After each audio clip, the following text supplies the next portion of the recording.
على رسول الله أشهد أن لا إله إلا الله وأشهد أن محمدا عبده ورسوله صلى الله عليه وعلى آله وصحبه أجمعين.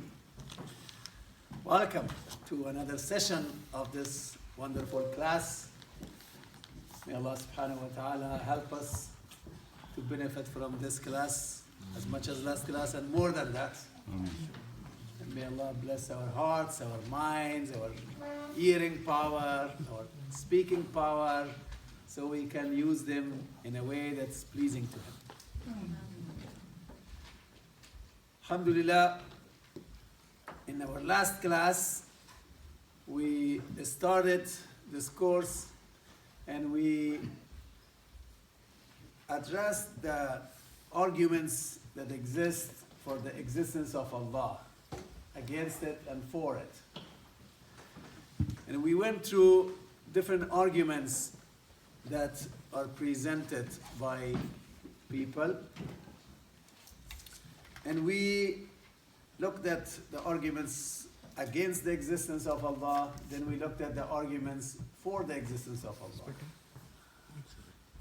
And then we talked about belief and rationality.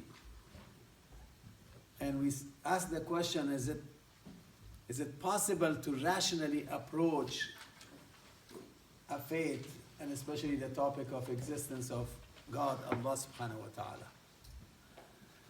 And we said, in order to answer this question, let us see how we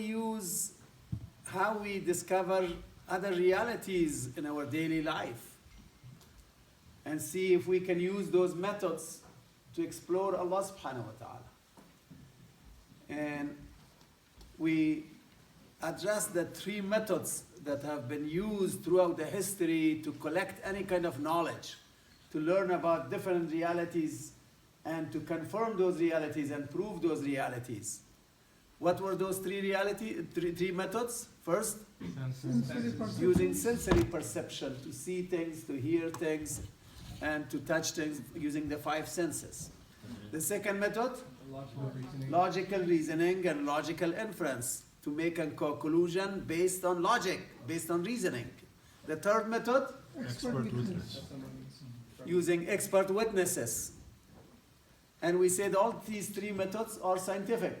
All these three methods are used all the time by scientists, by philosophers, for discovering and explaining different kinds of realities. And we said, let us look at these three methods if we can prove the existence of Allah subhanahu wa ta'ala. And first we said, let's look at sensory perception. Can we use sensory perception to prove the existence of Allah? No. Not quite. Why not? Because He's infinite and we are finite. Because our senses are finite and Allah is infinite. Remember this point. And also because Allah subhanahu wa ta'ala has hidden Himself from the vision of human beings and others in this world, especially for human beings, as a test. So that human beings are tested. Who believes in Allah based on intellectual and rational evidences, and who is waiting to see Allah physically and then believe in physical evidence. So it is a test. And the fact that we cannot prove the existence of Allah by our senses, does that mean Allah doesn't exist? No. There are so many other things that we believe in their existence without seeing them, without touching them. So seeing is not necessarily believing. And then we looked at the second option, the logical inference. What did we conclude? That we can or we cannot prove? We can.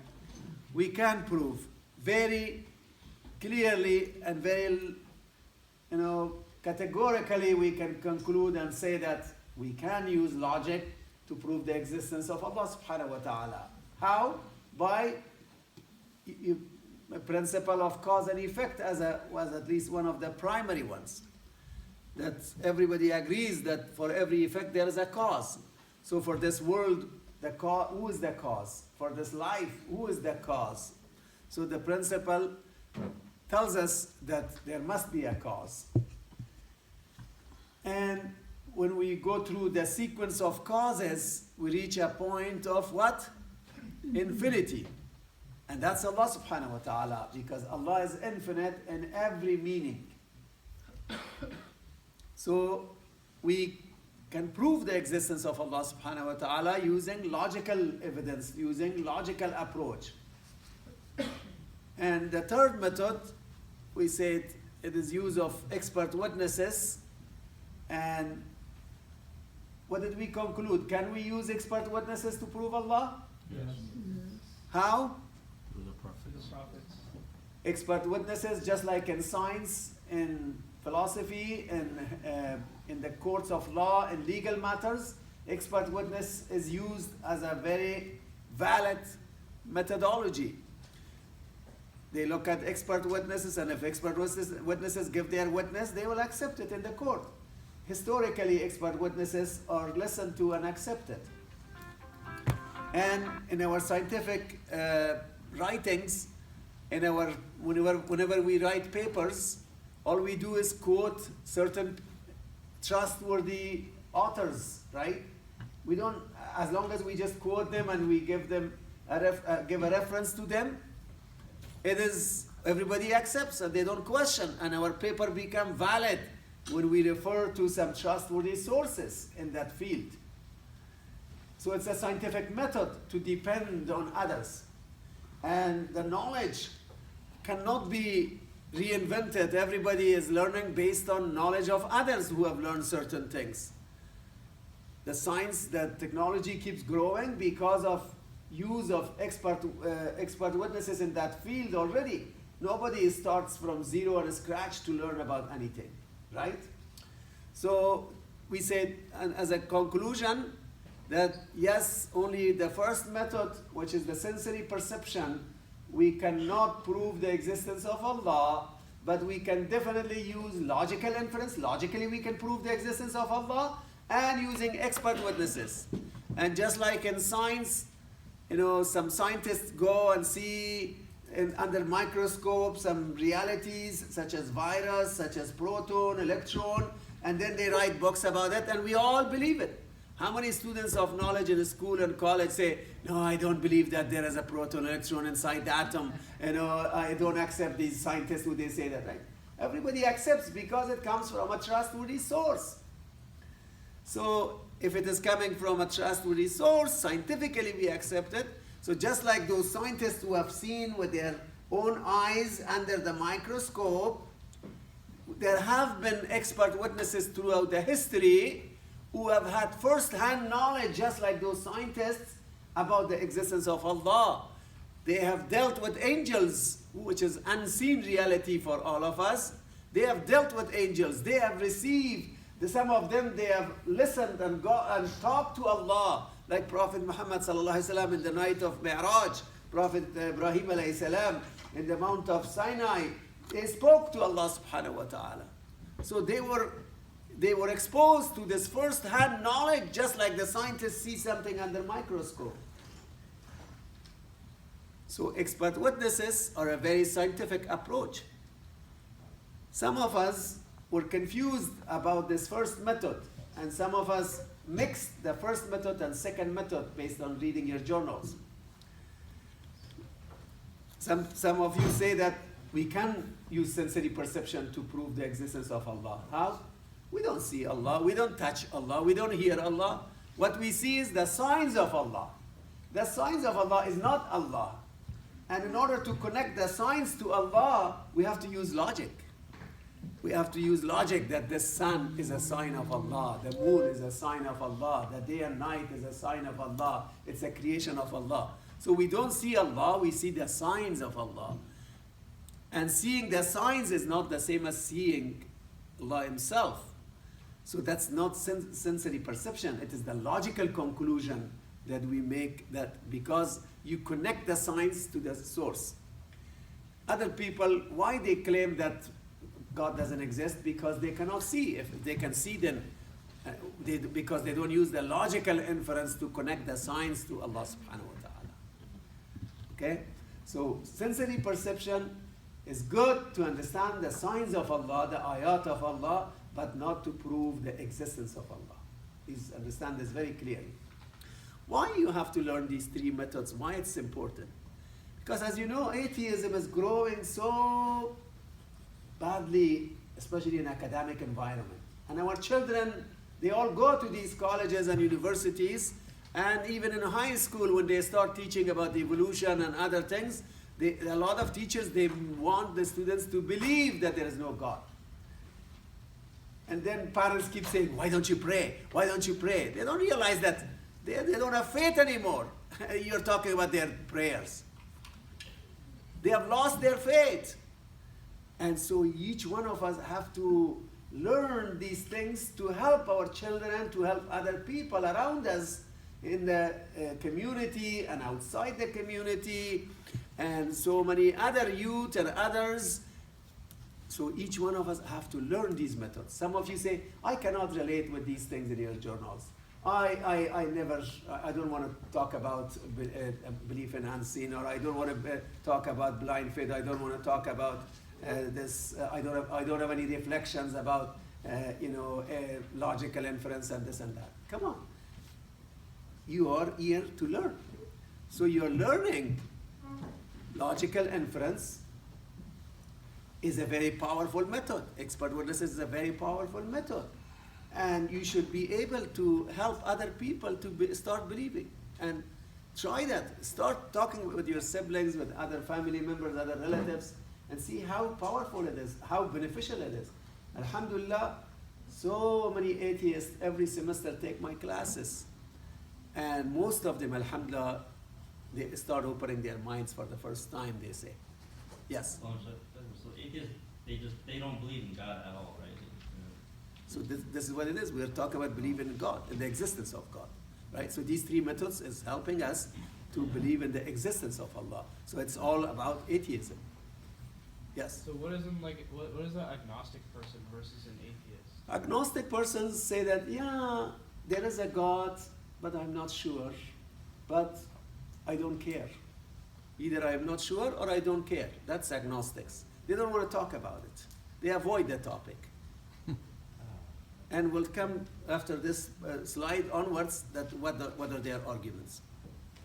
So far we all have been talking about the excuses of atheists.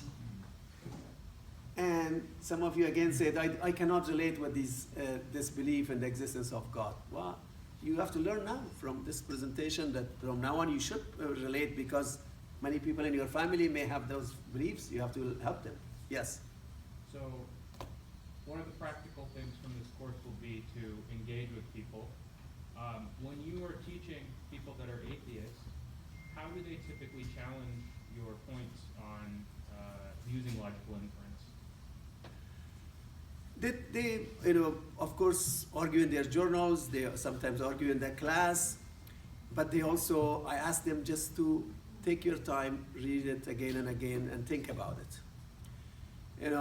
They say, how? This cause and effect principle, they struggle with it, and they try to argue that this doesn't work. But when they really take time and think about it, it works, alhamdulillah.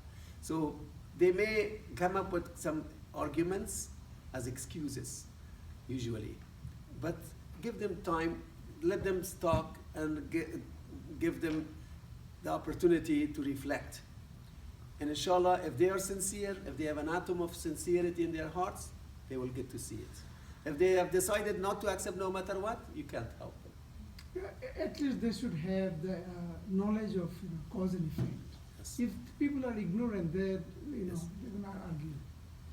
Well, earlier when you were talking about expert witnesses, you were referring to the prophets, right? But really, it's only Muhammad sallallahu alaihi wasallam who's the expert witnesses. All the other prophets, we only know about through him. No, all prophets. All prophets of Allah are expert witnesses, because they all were exposed with the belief in unseen. They all dealt with angels. Angels, they were able to see the angels. Angels brought revelations to them, spoke to them, supervised them, gave them all kinds of explanations, answers. So they were all expert witnesses. And alhamdulillah, even like the Bible, other than Quran, is still having some statements from Jesus that talks about God, that talks about angels, that talk about next life. So even today, we still have, other than Quran and Islam, certain things about the existence of Allah. All right? So please, this class is for you to learn something new. And always focus in your journals what new things I learned about this specific topic and how it has affected me. I really love to hear that this has changed my perspective. This really helped me to resonate. This helped me to think now for the first time in this way. This helped me to be able to clarify things for other people. Those are the kind of reflections I'm looking for. Please do not just give me a set of facts, a set of information like an essay. I'm not asking you to write an essay. I'm asking you to write your reflections. In an essay, you just write about facts that I already know. Write things to me that I don't know. I don't know your reflections. I don't know what you think of it. I don't know what you have learned. So I'm looking forward to that. So just say explicitly, I learned this. I realized this. I was surprised. This was not clear to me. This was confusing to me. Share those kind of thoughts. Yes. So getting back to approaching this with people that do not believe, for me, you can establish the legitimacy of the prophets as being expert witnesses. But for somebody who does not have faith, how do you get to that point where they accept the expert witness and that divine revelation? Good or question. do you have to rely on just Yeah, good question. So see, so far we have not given any kind of Islamic explanations in this presentation. It's all about logical approach, common sense approach. So concept of expert witness, I have tried to present it based on logic. I've not presented from Islamic point of view. I'm just concluding that prophets are expert witnesses. But even if people do not accept that, that's fine. Do you believe in expert witness? Do you believe that some individuals, can be trusted, and as long as you have accurate information about them? It's a rhetorical device that you're talking about. Exactly. Not the Exactly. And some people may say that, well, that was long time ago. Excuse me. The expert witnesses, if we can all have one discussion and it will help us all to focus. If some people say that, well, scientists are right there now, I can go and test it for myself also in the lab, but prophets were long time ago, they may come up with this argument. Say that, yes, if the prophet's knowledge that he has brought to us, if this was not authentic, what we have today, then you're right. We cannot trust earlier generations and people of ancient times. But if we can confirm that the information that they brought is exactly today what they brought, historically, if we can confirm, then there's no room to distinguish between current scientists and past prophets, right? In fact, prophets are more reliable because scientists can make mistakes and have made mistakes, and sometimes some scientists, they may not agree with other scientists, but prophets of God have been the most trustworthy people in terms of their characters, in terms of their lives, in terms of what they have brought, and they have been testimony of their knowledge themselves, and the whole community has been witness of that around them. And until today, if we have their knowledge preserved, then that's when we can trust it. Moreover, they are divinely corrected. Of course, but initially we are still talking about, so far, we're not talking about Allah subhanahu wa ta'ala's role. We are using common sense again. But that is a distinctly Muslim belief about prophets. Christians and Jews believe the prophets to be fallible, and that is a difficult thing to argue against with them. We'll come to that, inshallah, when we talk about prophethood. But right now, I said we don't make that. I made that conclusion of prophets only for you. I would not make it in my classes. I just talk about concept of expert witness. All right, can we move on now? Sure, just one question. Yes. So like the previous slides, we had, I think, 23, sections. So in the essay, you said keep it as you know, between 200 and 400 pages, right? Words, So, not right. pages. Yes, words. Well, now I'm saying it could go very long. Unless, you know, you put maybe one sentence, but if you argue a point, or at least it can drag on. So my Yeah, question so is, that's do why we I don't put a pick and maximum choose a limit. I bit? said if you cross maximum limit, it's okay. Okay. But I would appreciate summarizing your thoughts as much Right. as possible. Right.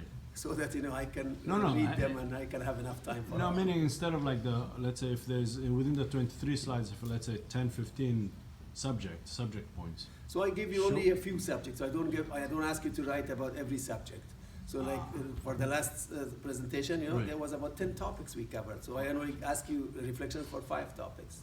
So I usually select the key topics and I ask you to write about Oh, them. that I do know. Okay. Okay? Yes. So for the journal, you had about 6 questions, and I was a little confused about the 150 to 300 words. So were we supposed to have the 150 to 300 words for each question? We had 5 questions. No, the Or three,